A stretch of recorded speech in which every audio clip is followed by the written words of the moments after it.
Hello everyone, it's Maria. I'm here to give week 3's summary of the memorable speeches. I apologize for the delay.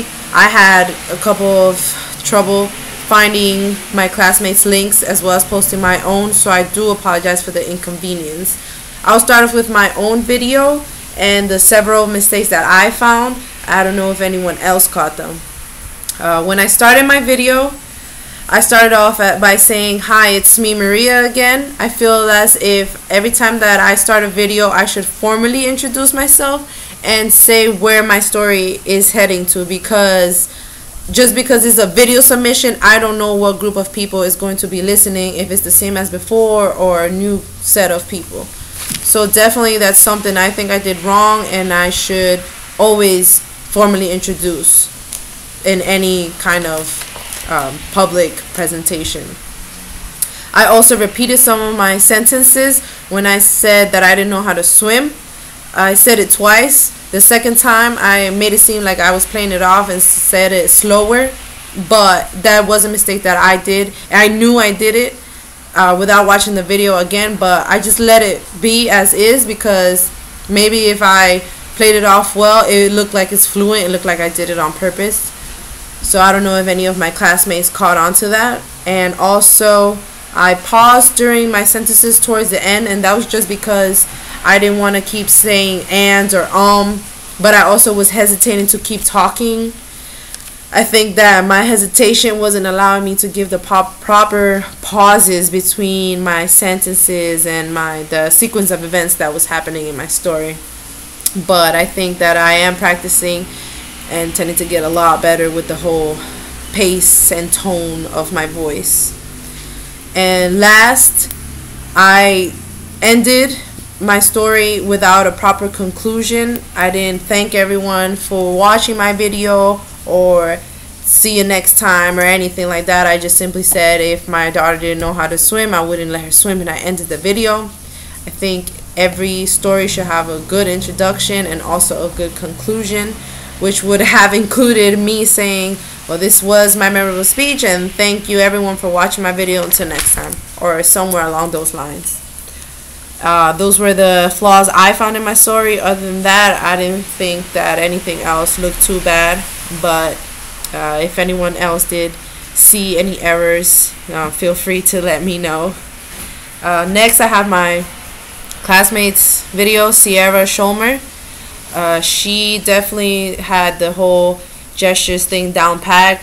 She was standing up, so of course you could see her hand gestures, body movements, and also eye contact and facial expressions all at the same time.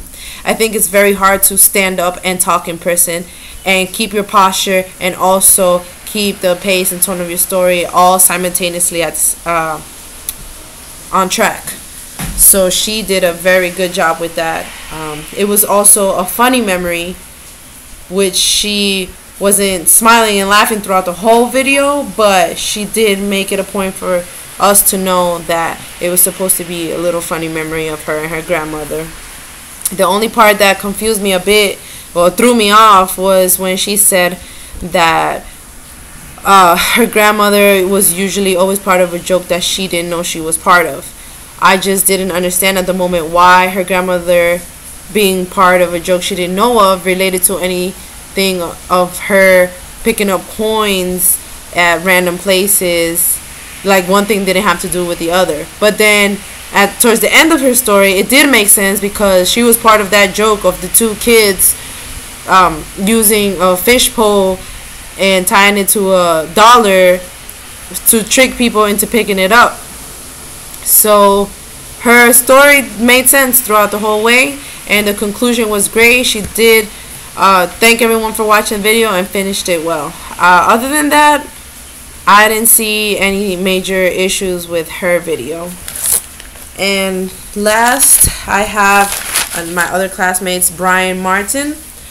I thought his voice, as soon as I heard the video, because I was having trouble seeing it, so I heard it first, he sounded like a narrator from a story. I don't know if maybe it's how deep his voice sounds or the tone of his voice. It's kind of mellow. He really sounded like he was narrating a story. It was pretty funny. And I know his story wasn't meant to be funny. It was more of a action memory that he had from his deployment, but that's how I took it. His story definitely did have a lot of ums in it. I don't know if it's due to lack of rehearsal, or it's just that's the way he's used to talking since it's so mellow. It wasn't like fast or pre-rehearsed. It was kind of just going with the flow. So he did use a lot of and as a lot. Also, he had this one repetitive phrase which So the assignment did say talk as if you were talking to a group of friends. So I don't know if it would count against him, but if you were talking to a group of people you didn't know, as a public speaker, you don't want to keep telling the audience, like, what I'm saying, you know what I mean, because that is the point. You're trying to get them to know. So using that phrase is kind of irrelevant.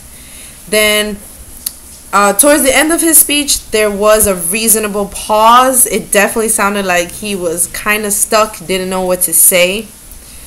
And once he called back on track, he did finish well.